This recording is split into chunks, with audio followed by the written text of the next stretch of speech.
Hey everyone, it's Joy here for Honeybee Stamps, and today I created a fun little magical rainbow card with some fun ink blending.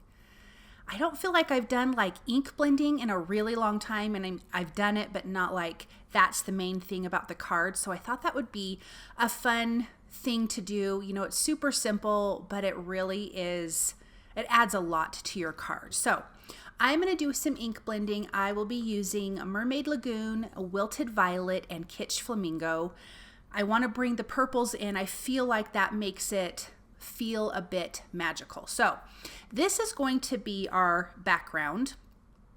So that first color was Mermaid Lagoon. Here's the Kitsch Flamingo. If you look at the bottom of the Mermaid Lagoon, it's not blended great. I'm not worried about that because that's going to be hidden.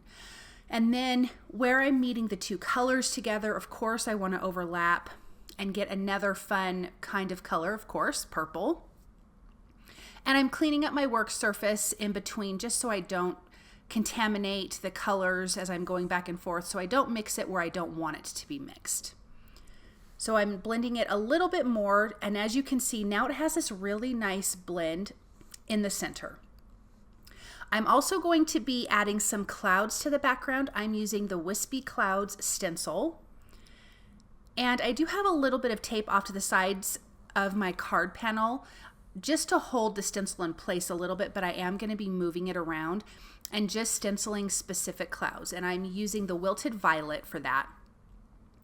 And as you can see, it really pops off the background, which is a lot of fun, but I want it to blend a little bit more. And I'll show you what I'm going to do here in just a second, just to get it to not be so obvious, if that makes sense. You're still going to see these, but I want to blend them in a little bit. So I think I have one more little cloud here.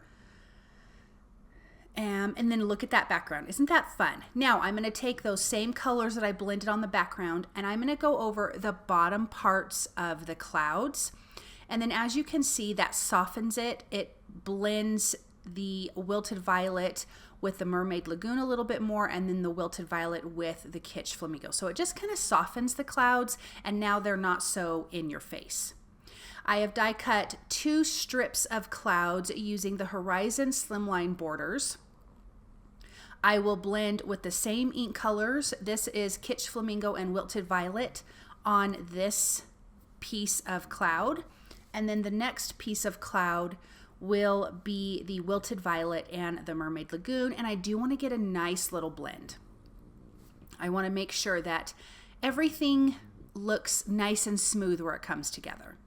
Okay, so here is that Wilted Violet I'm doing at the top part of the clouds, little puffy parts. And I don't need this whole long strip. It's a slimline die, so it's going to cut a big strip, so that's what I did. And I also cut the big strips because I wanted to, because it's one cloud die, I can alternate where I'm laying the long pieces, and you'll see that here in a minute, so it doesn't look like the same sets of clouds stacked on each other. Okay, now I'm going to die cut a rainbow. I'm using the Rainbow Accents. I am die cutting it from some gold glitter cardstock, so I want all of these little rainbow strips. And then I need to adhere this to something, so I will use the Rainbow Builder. And I'm going to adhere it to, or die cut it from vellum, and then I can adhere those stripes to that. So this is going to make a card in the shape of a rainbow, but I don't need that. I just need this solid piece. So I'm lining the die up towards the top, taping that in place, and then I can run that through my die cut machine. And when I pulled it out, there is a little piece at the top. It wasn't perfectly rounded, so I just took my scissors and trimmed that tiny little piece off of the top. And then I can adhere these fun sparkly gold rainbow pieces onto the vellum. I did this in a solid color because the background is so colorful. So obviously I didn't want to add a rainbow of colors on the front of this because it would take away the background. And really this is about the ink blending and about the fun background. So of course I had to use gold because I love to use gold on everything. And then of course the vellum, I thought, you know, you'll be able to see some of the background through this. and it plays a part as a neutral element with this gold glitter cardstock. So now let's adhere our background together. I'm using a piece of foam tape, a little piece of sticky strip foam tape, and I'm adding my first layer, and then I'm going to add my second layer of clouds directly to the background, and you can see I'm shifting it over, so now those little clouds are not lined up the same. I'm going to trim off the excess, and then I can tuck my rainbow in. I'm adding some more of those foam sticky strips. I took the pieces of release paper off, and then you can bend it around however you need to bend it. But I almost forgot I wanted to do something fun to the background, and right there I was like, oh yeah, wait a minute. We're going to use the Bee Shimmery Liquid Watercolor from Honeybee Stamps, and I love this stuff, and I'm going to splatter it all over the background. This, to me, is another element of what gives it the magical look and feel. It's so shimmery. So when I turn this in the light, you're going to see how pretty that is. Now we can put our rainbow in. So I'm going to tuck that in between those two sets of clouds, and look at how pretty that is. I've also die cut some stars, and I believe that is from the Rainbow Accents die set, and we're going to adhere those in just a minute. I'm stamping this sentiment from Look for the Rainbow stamp set. I'm using the coordinating die, and it says, I hope this brightens your day, and I stamped it with the Wilted Violet ink. And all my inks are Distress Oxide inks. I'm not sure if I mentioned that, but that is what I'm using. And I'm going to pop that up right in the center. And I think that little pop of purple looks so pretty. And then we're going to embellish it with those stars that I talked about. Instead of using any type of sequence, I die cut these from Gold Mirror cardstock. I think I die cut them 3 or 4 times.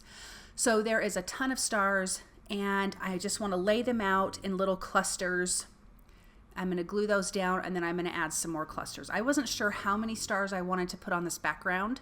Well, I think I thought I was going to start with a few, but as soon as I put them on the background, I was like, oh my gosh, I think I need to cover the whole background in stars because they're so pretty. There, I believe, is 4 different stars, or excuse me, 4 different sizes of stars. So you have a really tiny one, and then 2 medium, and then a larger star. So these are absolutely perfect. Of course, with the gold, for me, is absolutely perfect, but you could do this in any solid color and it would be gorgeous. So let me just add a few more here, and then we can take a look at this up close because it is so shimmery shiny, and then that ink blending on the background is just gorgeous. I am going to trim the excess pieces off of the little stars that are hanging over the edge. Now let's take a look, and isn't that so, so pretty? Thank you guys so very much for stopping by and watching, and I hope you have a wonderful day. Bye!